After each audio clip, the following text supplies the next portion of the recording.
Louvado seja nosso Senhor Jesus Cristo. Uma breve apresentação, sou Silvio Roberto, Padre Silvio Roberto, da Congregação dos Padres Marianos da Imaculada Conceição, a Jane Maria, nossa coordenadora da Casa Própria Mãe Imaculada. Então, a nossa congregação ela trabalha com a divulgação da Divina Misericórdia, e eu estive por uns 8 anos à frente do Apostolado da Misericórdia, e sempre senti também no meu coração a necessidade que a misericórdia, concretamente, fosse para essa questão da defesa da vida. E há 4 anos, incompletos ainda, há 4 anos nós iniciamos esse trabalho que é a Casa Pro Vida Mãe Imaculada, aqui em Curitiba, que é um trabalho amplo, porque o centro do nosso trabalho, vamos dizer assim, o foco, o coração dessa obra, é salvar as gestantes e as filhas dessas gestantes, os filhos dessas gestantes, em situação de risco de cometerem um aborto. Então, nós temos aí, acho que por volta de 200 gestantes, já atendidas, nesses pouco menos de 4 anos. Dessas 200, a ampla maioria já deu o seu sim à vida, ou seja, as crianças muitas já nasceram, já estão aí conosco, graças a Deus. Alguns casos, infelizmente, não deram sim à vida, aquilo que o Padre Hélio falou. A gente faz esse trabalho, o Padre Hélio, até algumas coisas acho que ele não sabia, mas a gente recolhe até atendimentos daquilo que ele falava do CAN e outras pessoas que entram em contato conosco, de uma forma bem semelhante ao que ele disse, que entram em contato conosco. E então, assim, esse trabalho está sendo feito, esse é o foco principal. Eu vou tentar não me estender, eu vou tentar ser bem breve. Então, esse é o foco principal. Mas, além desse foco, nós temos também outros trabalhos. Por exemplo, para nós norteia a encíclica de João Paulo II, o Evangelho Vitae, onde ele fala que nós devemos anunciar o Evangelho da vida e também denunciar a cultura de morte. Então, esses 2 pilares aí, se você tem que ser profeta anunciando e denunciando também. Claro que a ênfase é sempre no anúncio do Evangelho da vida. Então, nessa apresentação aqui agora, que como o Paulo pediu para a gente fazer, o tema até ficou como questão de casos de acolhida, a experiência de acolhimento, que é o caso da Casa Pro Vida Mãe Imaculada. Essa experiência de acolhimento nossa, eu já preciso de início dizer que não é uma experiência de acolhimento no sentido de alojamento. Nós não estamos alojando gestantes. Vou explicar. Quando nós iniciamos esse trabalho, nós temos uma casa física. Quando nós iniciamos esse trabalho, a primeira questão que nos veio, Jane, foi: nós vamos precisar alojar essas gestantes. Pensamos nisso. Aí temos uma casa física. Só que com o desenvolver do trabalho, percebemos que não é tão necessário. Quase todas elas, a ampla maioria delas, não precisam ir para um lugar físico distinto. Então, uma vez que elas são atendidas e que a gente diz para elas que, olha, nós podemos te ajudar materialmente, espiritualmente, psicologicamente, juridicamente, para que você leve adiante a sua gravidez e tenha o seu filho, a maioria delas ficam em casa mesmo, dão continuidade. Algumas não tinham essa possibilidade. Aí a providência divina cedeu uma outra casa para nós, e uma pessoa se dispôs a ficar nessa casa acolhendo algumas gestantes. Bom, depois a questão é muito difícil de fazer um trabalho desse. Uma pessoa que estava bem disposta, bem intencionada, mas depois ela não deu conta, vamos dizer assim, do que é psicologicamente, acompanhar. Ela tem algumas situações dela que não muito bem resolvidas, isso me gerou uma dor de cabeça enorme. Final das contas, aí de novo entrou a providência divina. Eu tive que fechar essa casa de acolhida, não era o momento, não tinha as pessoas com condições, e aí a providência divina mostrou para nós uma casa de umas irmãs religiosas aqui perto, em Joinville. Quando então há casos de necessidade de alojamento, nós temos uma parceria com essas irmãs em Joinville, pegamos essa gestante, falamos para ela: você aceita ir para Joinville, vão cuidar bem de você? Aceitamos. E já mandamos para lá. Quantos já mandamos? Umas 5, gente, até agora? 5 ou 6? Vocês veem que não é tanta gente, Umas 5 ou 6 foram para lá, a gente manda, a gente ajuda financeiramente a mantê-las lá nessa casa em Joinville, e as irmãs fazem um trabalho maravilhoso lá. Então a providência divina aí também nos ajudou bastante. Então, quando eu vou falar agora para vocês de acolhimento, é o acolhimento nesse sentido mais amplo, né? Que é o acolhimento no sentido mais de chegarmos até essas gestantes. Como esse seminário ele está tocando no tema da Amoris Laetitia, eu escolhi algumas passagens que o Papa nos fala para, depois de teoricamente mostrar o que nós temos feito, né? Então, primeiramente, a acolhida, o acolhimento da mulher. Gente, em caso de necessidade de falar com uma pessoa sobre a questão de um filho ali que no momento está sendo indesejado, o foco principal nosso, quando a gente conversa com a mulher, não é necessariamente a criança. Me entendam bem, é claro que é a criança, mas essa mulher. Quando nós fizemos o nosso folder, tem lá na saída lá, vocês podem pegar. Quando a pessoa abre o folder, a primeira coisa que nós temos é a imagem de uma mulher, e até uma pessoa fez um poema para uma mulher. Por quê? Se você chegar só para essa mulher e dizer para ela, olha, teu filho, teu filho, teu filho, ela nem está reconhecendo ainda aquele filho. Ela precisa ser acolhida. O Papa disse para nós assim, ó, a cada mulher grávida eu quero pedir-lhe afetuosamente, cuida da tua alegria, que nada te tire a alegria interior da maternidade. Aquela criança merece a tua alegria. Não permitas que os medos, as preocupações, os comentários alheios ou os problemas apaguem esta felicidade de ser instrumento de Deus. E depois ele segue, né, não vou ler tudo aqui, onde ele fala da alegria dessa mulher, cuidar, tomar cuidado. Porém, aí eu peço para a Jane que ela que faz os atendimentos direto, né? É sempre ela. Como que chegam, Jane, essas mulheres para nós? Diante do que o padre apresenta, que esse zelo, esse cuidado por essa mulher. Porque uma vez que ela está buscando o aborto, algo está acontecendo com ela. Né? Alguma coisa ali está tirando essa paz, está deixando ela angustiada. Então, no momento que ela chega, né, a gente tem até uma frase lá que a gente colocou na nossa cartilha, que ela falou assim, eu cheguei aqui neste local decidida a abortar, e saio daqui decidida a ter meu filho. Então elas chegam para nós, a gente costuma dizer que elas já determinaram a morte desse filho.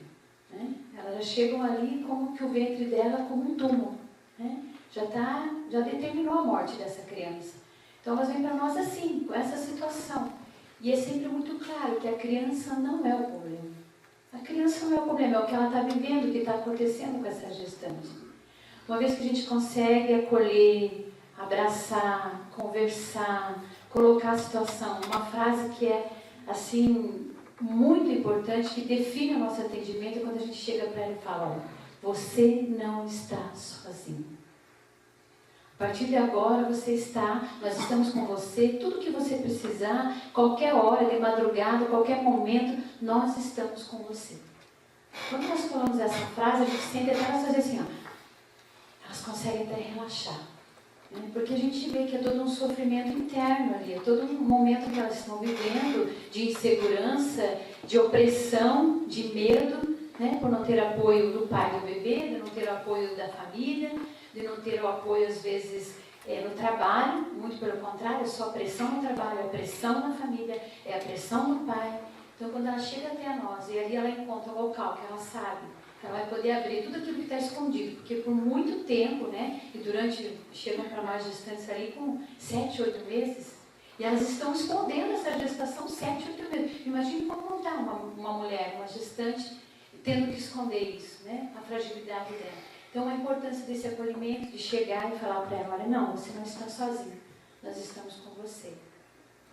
E um dos casos que a gente atendeu, uma gestante de 16 anos, chegou para nós, naquele desespero, dizendo, não, até o padre Hélio falava aqui, eu lembrei dela, não, meu pai vai me matar, minha mãe vai me matar, não posso de jeito nenhum. Eu falei, cadê o pai do bebê? Que ela disse que era de um namoro e tal, dela. Ela falou assim, não, ele não quis vir porque ele ficou com medo. Ai, você veio sozinha? Sim. Naquele momento eu coloquei ela dentro do meu carro e nós fomos fazer a ecografia. Ela falou que estava de 4 semanas. Quando nós chegamos, que o médico começou a fazer ecografia, eu me assustei, porque o bebê começou a pular, ele já tinha bracinho, perna, tudo prontinho. Eu falei, como assim 4 semanas? O doutor falou, não, ela está chegando aproximadamente quase 3 meses. Então, eu não tinha nem noção da gestação, quanto tempo estava. E essa gestante, depois disso, ela sumiu. Eu não consegui mais contar. Mas no decorrer da nossa partilha ali, ela deixou escapar onde a mãe trabalhava. Eu fui até lá, conversei com a mãe, disse que eu precisava falar com a filha dela. E ali a gente foi conversando, perguntei se ela não tinha notado nada de diferente com a filha e tal. Ah, ela está meio estranha, tal. Eu falei, eu precisava muito conversar com a sua filha. E ela falou, então vamos até ela e tal. Daí ela consegui chegar até a filha, e daí, então, quando a filha me viu do lado da mãe, ela já sabia o que era. Né? E muito pelo contrário, quando a mãe ficou sabendo que a gente partilhou ali junto com a mãe, o que aconteceu, a mãe abraçou, começou a chorar, não, vamos cuidar, vai ser lido com muito amor, com muito carinho, vai ser muito bem acolhido. Então é aquilo que ela está vivendo, aquele terror que acha que vai morrer, que vai matar, que o pai não vai acolher. Né? Acho que é isso que ela disse. Também tem uma passagem que o Papa coloca para nós. Com efeito, a família é o âmbito não só da geração, aquilo que a Janete falava, né? Mas também do acolhimento da vida que chega como um presente de Deus. Cada nova vida permite-nos descobrir a dimensão mais gratuita do amor, que nunca cessa de nos surpreender. Lembro de um caso, inclusive até é um caso que eu ia apresentar do vídeo que eu trouxe para nós, mas talvez por causa de tempo a gente deixe, mas onde essa família tanto acolheu, né, a Rosiane, tanto acolheu, e a gente vê bem claro essas palavras que também que a gente está colocando como acolhida da família. Às vezes a gestante está numa angústia tão grande, ela está num véu sobre ela tão grande, um desespero tão grande, que ela acha assim, não, o pai vai me matar, não sei o quê, e a coisa não é bem assim, né? Em alguns casos mas em muitos casos não é bem assim. É ela que está num drama interior muito profundo. Eu passo para um outro ponto agora, que eu selecionei alguns pontos para exemplificar a nossa experiência, né, de acolhimento. Caso da adoção. Né? O Papa diz assim, número 179, é importante insistir que a legislação possa facilitar o processo de adoção, sobretudo nos casos de filhos não desejados, evitando assim o aborto ou o abandono. Ele continua, ao contrário das situações em que o filho é desejado a todo custo, com um direito próprio completamente, a adoção e o acolhimento, retamente compreendidos, mostram um aspecto importante da paternidade e da filiação, ajudando a reconhecer que os filhos, quer naturais, quer adotivos ou acolhidos, são em si mesmo outro sujeito. É preciso recebê-los, amá-los, cuidar deles e não apenas trazê-los ao mundo.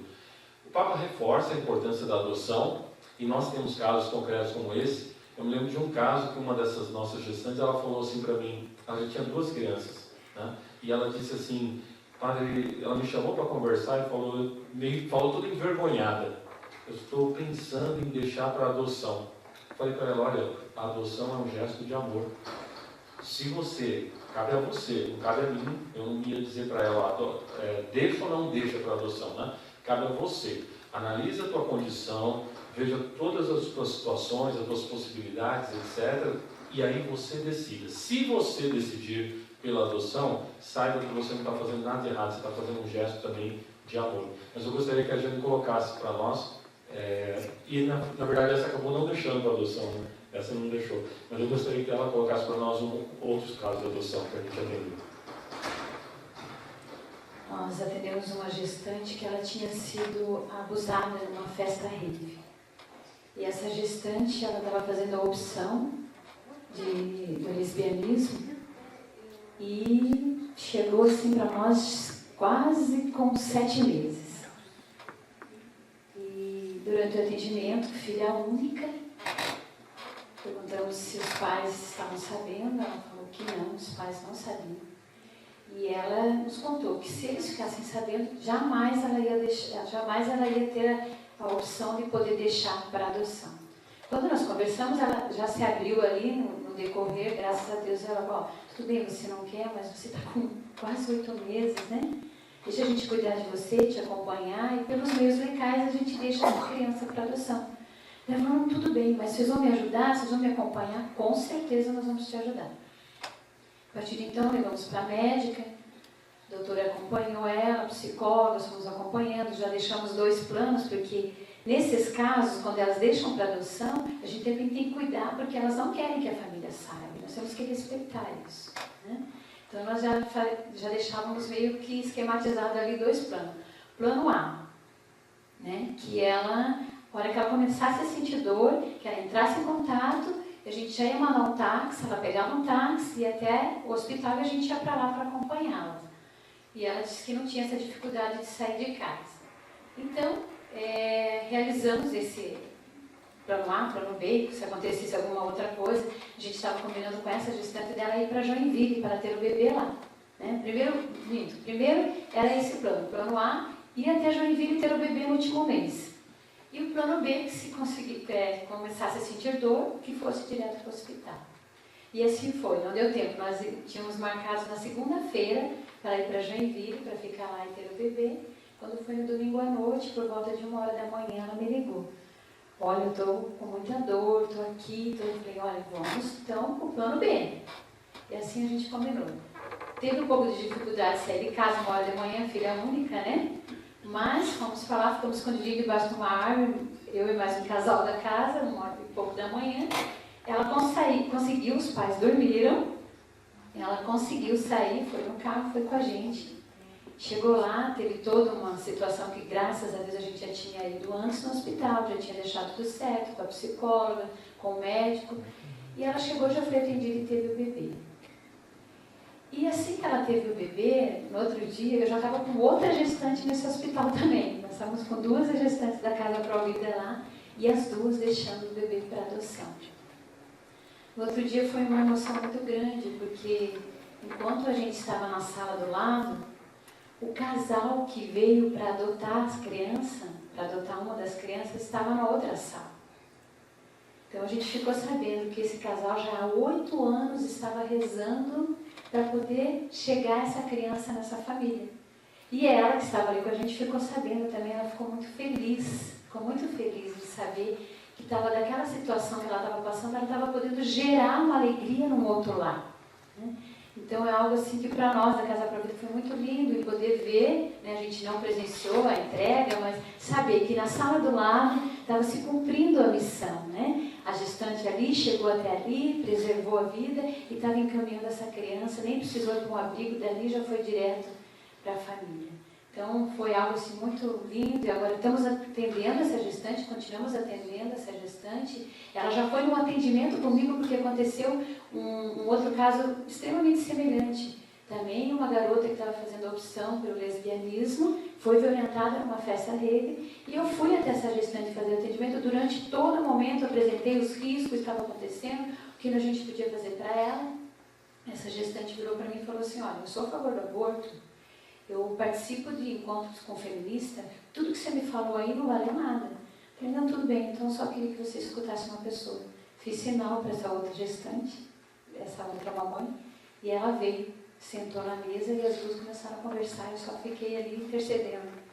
E daí essa outra moça falou assim, tá bem, eu vou me abrir então à vida, eu vou fazer a opção pela vida, mas eu vou ficar com o bebê, eu vou ver o que eu vou fazer. E depois ela partilhou a importância dessa outra mãe que passou pelo mesmo e viu que tudo aquilo que nós estávamos colocando era real e podia acontecer. Porque até isso elas perdem a esperança. Será que isso que é verdade mesmo, né? Que vocês estão passando, que vocês estão me falando, vocês vão me levar, eu vou ganhar o enxoval completo.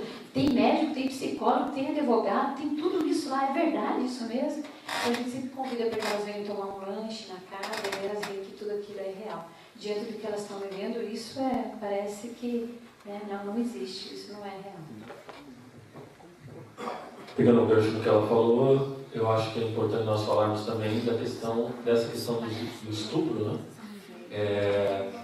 A realidade do estupro, a gente sabe que ela é grave. Saiu uma pesquisa recente agora em Curitiba, né, Grande Curitiba, agora me confundi se é Grande Curitiba ou Paraná, que 3 mulheres são estupradas a cada 2 dias, né?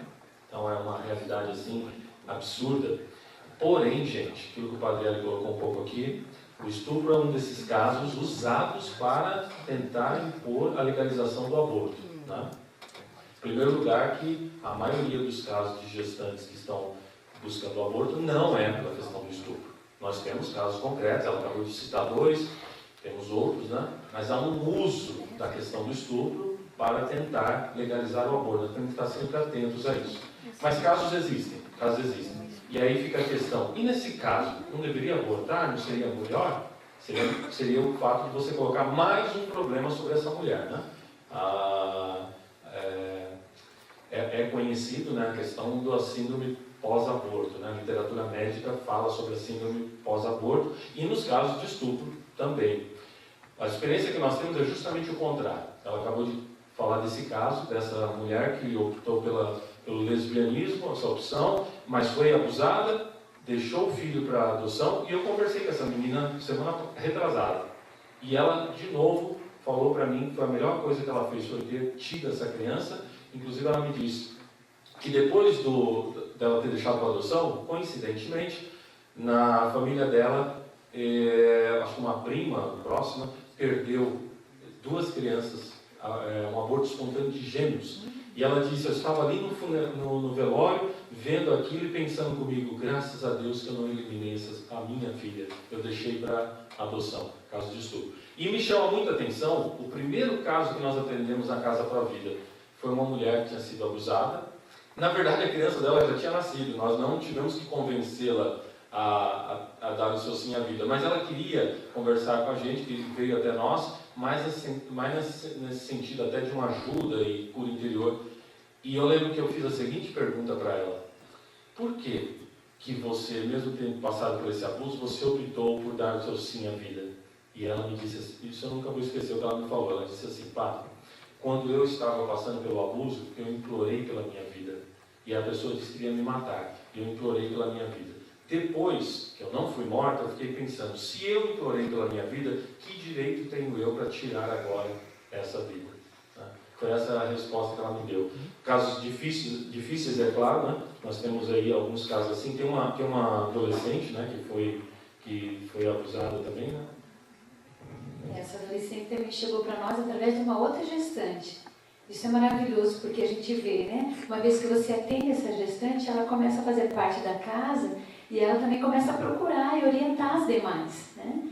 E ela trouxe essa gestante para nós. Ela falou, Jane, é uma jovem de 13 anos que foi abusada pelo padrasto. Muito sério. A gente acompanhou a família, fomos até lá, fizemos um momento de oração com eles, acompanhamos, direcionamos. E no momento eu fui no quarto com ela, né? Nós 2 ficamos sozinhas no quarto. E aí eu queria saber se existia algum risco ali dela fazer esse aborto, dela estar buscando. Queria saber de fato aonde vinha, né, essa influência aí para que ela fosse buscar o aborto. E daí ela falou para mim assim, não, eu não vou fazer o aborto. Né? A criança não tem culpa, ela falou. Eu vou amar essa criança com todo o amor do meu coração. Então ficou muito lindo para nós, ficou muito forte isso, né? Ela conseguiu fazer essa divisão, não, a criança não tem culpa. E ela, com 13 anos, ela cuidava do irmãozinho, né, que era filho do padrasto com a mãe. Era muito, né, delicada essa situação. E o menininho tinha 1 ano. Então você veja, ela estava com um menininho de 1 ano, que era irmãozinho por parte de mãe, e estava no ventre com o filho, que o padrasto, né, que era do padrasto. Então, muito delicado. Mas graças a Deus está até hoje com a gente na casa, estamos acompanhando, né? O bebê já nasceu, o padrasto, enfim, a lei está cuidando, ele está desaparecido, mas a grande graça de ver que ela conseguiu fazer essa ligação. Não, a criança não tem culpa, eu vou criar com todo o amor. Acho que diante de um caso desse fica claro para nós o seguinte: há 2 respostas para as questões dramáticas, né, como essa questão. 2 respostas. Uma resposta fácil, que é aborta. Elimina-se o problema. Essa é a resposta que os grandes meios estão nos dando, que de certo modo até a política pública tem sugerido, né, para nós. É uma resposta utilitarista. Você evita problemas futuros, você elimina e pronto. E a nossa resposta como igreja, né, como cristãos, não pode ser essa resposta utilitarista. Né? sim, é verdade que levando adiante essa gravidez, vai ter dor de cabeça, vai ter dificuldades, vai ter momento que a criança vai estar doente e tudo mais, mas a resposta nossa sempre tem que ser a resposta pela vida. É uma daquelas questões que, inegociáveis, como disse Bento XVI para nós, né? A gente não pode, gente, mesmo nos casos mais delicados, aceitarmos a resposta utilitarista. Aborta que acaba o problema. Sim, é verdade, em partes, né? É verdade que em partes acaba o problema. Mas você cria um outro problema muito mais sério, muito mais grave, né? Expandido no coração dessa pessoa. Gente, eu quero terminar falando da seguinte: o Papa nos fala do acompanhamento pós-nascimento. É preciso sublinhar a importância da espiritualidade familiar, da oração e da participação na Eucaristia Dominical e animar os cônjuges a reunirem-se regularmente para promoverem o crescimento da vida espiritual e a solidariedade nas exigências concretas da vida. Tudo naquilo que a Janete nos colocava aqui. Nós temos feito o trabalho desse pós-nascimento de duas formas. O acolhimento nosso pós-nascimento. A gente acompanha essa gestante, então, antes do parto, durante o parto e após o parto. Então, essas gestantes, depois que deram à luz a criança, a gente continua ajudando elas, seja psicologicamente, algumas continuam mantendo contato com as psicólogas, materialmente, né? Doação de fralda, roupa, cesta básica e etc. para elas. Às vezes financeiramente, às vezes temos que pagar um aluguel e etc. Né? E vamos em frente, vamos acompanhando, tentando ajudar essa pessoa para que ela possa se ajustar na vida, mas não vamos lavar as nossas mãos, né? Já nasceu a criança, agora se vira. Não, de jeito nenhum. Né? E um trabalho espiritual, que esse é fundamental, esse nós estamos tentando ainda, mas eu creio que nós precisamos muito mais ainda. Tem um casal nosso que está fazendo visita nas casas das gestantes para levar uma palavra de oração, para rezar, encaminhar também para essa questão espiritual. Parece que são católicas para o batismo, né? Daqui a alguns domingos vão batizar dessas crianças. Muitos não são católicos, muitos dos que nós atendemos são evangélicos, né? Mas aí também fazemos a busca do acolhimento. Tinha um vídeo que eu ia passar, que eu tinha resumido, mas acho que deixamos por hoje. Se alguém quiser, entrando no YouTube da Casa Pro Vida Mãe Imaculada, né? Casa Pro Vida Mãe Imaculada, você encontra a nossa conta do YouTube. Tem um programa que eu estou fazendo já há 1 ano e pouco na TV Evangelizar. Programa Sim a Vida na TV Evangelizar. Nós tocamos sempre com entrevistas em relação à questão da vida. Um dos programas específicos é com a Rosiane. Você pode encontrar o programa lá no YouTube como Testemunho de Sim a Vida, acho que é isso que dá, Rosiane. Ela dá o testemunho, ela foi atendida por nós e ela aceitou dar o seu testemunho, né, muito corajosa, dar o seu testemunho. E nesse testemunho fica muito claro isso, entre uma situação de angústia terrível a uma situação de depois de dar o seu sim à vida. Então eu recomendo, podem estar assistindo esse vídeo lá no YouTube, tá bom? Parece que tinha uma pessoa que tinha uma pergunta. Eu queria perguntar como encaminhar essas pessoas lá, um contato para encaminhar, tipo, alguma assim, nós temos o nosso folder ali, tem o nosso folder na saída ali, pode estar pegando, tem um e-mail, etc. Pode estar entrando em contato com a gente. Tá bom? As damas primeiro. Vamos colocar o nome da casa em Joinville, nós estamos em Joinville, é Casa Renascer. Casa Renascer, né, gente? Isso, Casa Renascer. Inclusive amanhã eu vou estar fazendo um programa assim, a vida entrevista com as irmãs. Vou fazer uma entrevista com elas na Casa Renascer. Vocês conseguem atingir as mulheres que pensam em abortar, mas se não tem uma pessoa para ajudar, indicar a casa, é muito mais fácil que eu estava falando. Eu preferia até nem estar falando isso, porque... Ou seja, depois vocês já fazem. Exatamente. Aquilo que o Padre Hélio propôs é o que a gente está fazendo aqui em Curitiba, né? E nós temos contato com Providas do Brasil inteiro, que a gente mantém contato, informações e tudo mais. Nós falando que tinha uma que ela escondeu da família, saiu de madrugada, né? Para ter o bebê.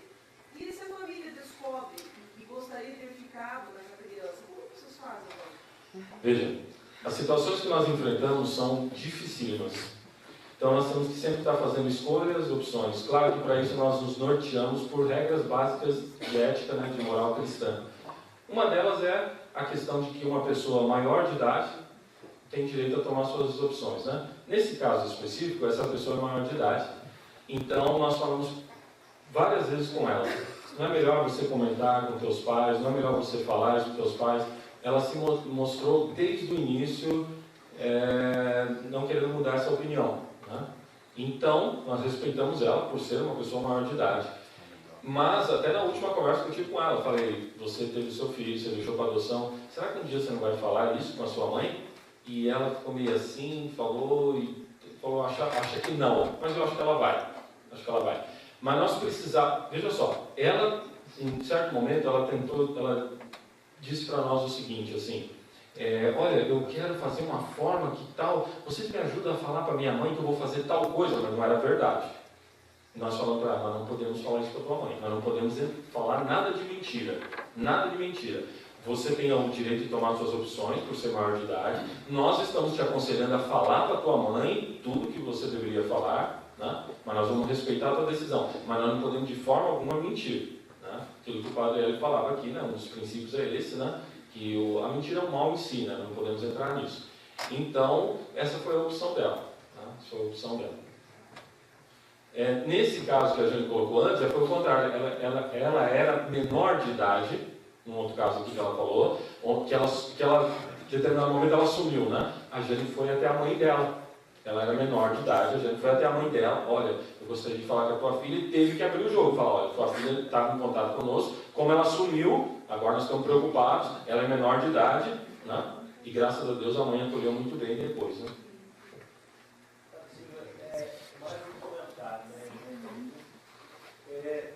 Olhando para o guia de acompanhamento da gestação e o trabalho que vocês fazem com aquilo que todas as outras, aquelas que vão até a família, vocês estão dando uma assistência, vocês estão fazendo, implantando esse guia. O guia, vocês fazem um acompanhamento, fazem a leitura bíblica, mostram para ela qual é a caminhada que essa questão pode ter e até levá-la até o teu dia de nascer essa criança. E depois que nasce, vocês continuam o acompanhamento. Então, qual é a importância que nós, todas as outras gestantes que nós temos na igreja, que podem estar cometendo um aborto, porque nós não temos um acompanhamento às gestantes. Então, quanto é importante o trabalho que vocês estão fazendo e quanto é importante o trabalho que a gente tem de implantar esse guia de acompanhamento às gestantes, porque nós vamos ter condições até de indicar para que eu vou fazer um trabalho, ou que a gente possa trabalhar como diz, juntos, casa pró vida, para que essas mães, essas gestantes, né, não cometam aborto. Então, eu acho que trabalhando juntos, aí temos que unir as mãos. Sim, eu acho interessante, diante disso que você colocou, porque às vezes as pessoas falam assim, né, nossa, deve ser muito difícil, esse atendimento deve ser... Não, ele é tenso, ele é uma batalha, né? A gente está ali entre a vida e a morte. Mas assim, uma vez que nós chegamos até elas, que você revela a verdade, né? Porque na verdade a gente espera sempre a verdade, né? Quando você chega e revela para ela isso, pronto. Então, a grande necessidade de nós termos pessoas para ir até elas e não deixar que a cultura da morte leve os seus soldados lá a apresentar para elas essa solução. Não, que nós possamos ser esses soldados de Cristo a apresentar a solução verdadeira a essas gestantes, né? Então, não é difícil não. Quando você chega, você consegue chegar até elas, né? E apresenta a situação, pronto. Ali já a graça de Deus e a verdade já acontece. Afonso, eu acho o seguinte, que também esse trabalho aqui da pastoral familiar vai prevenir várias situações que já são situações extremas que chegam até nós, né? Porque nós pegamos muitas situações extremas. De repente, um trabalho desse feito antes de uma família vai prevenir isso, vai reforçar uma mentalidade em defesa da vida. Por exemplo, o que para mim está claro? Nós precisamos trabalhar a defesa da vida com crianças. Uma criança que, do início dela, e esse é um projeto nosso da Casa Pró Vida, está indo nas famílias para as famílias rezarem o texto pela vida das crianças. Uma criança que tem essa mentalidade, nós não vamos ter problema no futuro. Vamos supor, a menina aprendeu em casa desde cedo que o bebezinho é vida. Essa menina chegou à adolescência, à juventude, ficou grávida. Vai vir um monte de coisa na cabeça dela, vai vir uma angústia, vai vir não sei o quê. Mas as chances dela defender a vida e falar não, eu de qualquer forma eu vou levar à frente, 95%. Por quê? Porque ela teve antes isso daqui. Né? O trabalho é fundamental da pastoral familiar nesse sentido. Né? Gente, muito obrigado. Obrigado à Comissão Família e Vida pela oportunidade, pelo apoio também. Ontem nós tivemos uma marcha pela vida, né? Estava aqui também o Carlos, o casal Carlos e a Viviane estavam com a gente ontem também, da pastoral. E pretendemos fazer anualmente uma marcha pela vida. Precisamos fazer eventos, nossa linha de trabalho tem que ser ampla. Temos que ter eventos públicos, temos que ter eventos como esse daqui, formativos, dentro de uma universidade. Enfim, o trabalho tem que ser amplo. Né? É um trabalho maravilhoso. E hoje Jesus ele disse para nós no Evangelho, né? A gratidão, né? O leproso que volta para agradecer. Gente, a legalização do aborto é uma forma oficializada de ingratidão a Deus. É dizer para Deus, você está nos dando a vida? Nós não queremos isso. De certa forma, o que a humanidade está fazendo. A nossa luta é a luta para sermos gratos a Deus. E sendo gratos a Deus, nós somos abençoados, né? O contrário, a ingratidão a Deus é triste, né? Porque uma sociedade que é ingrata a Deus, a ponto de negar a vida, ela paga um preço alto, muito alto, que é o que a Europa já está pagando, e nós brasileiros, se não acordarmos, corremos o risco de pagar o mesmo preço. Obrigado.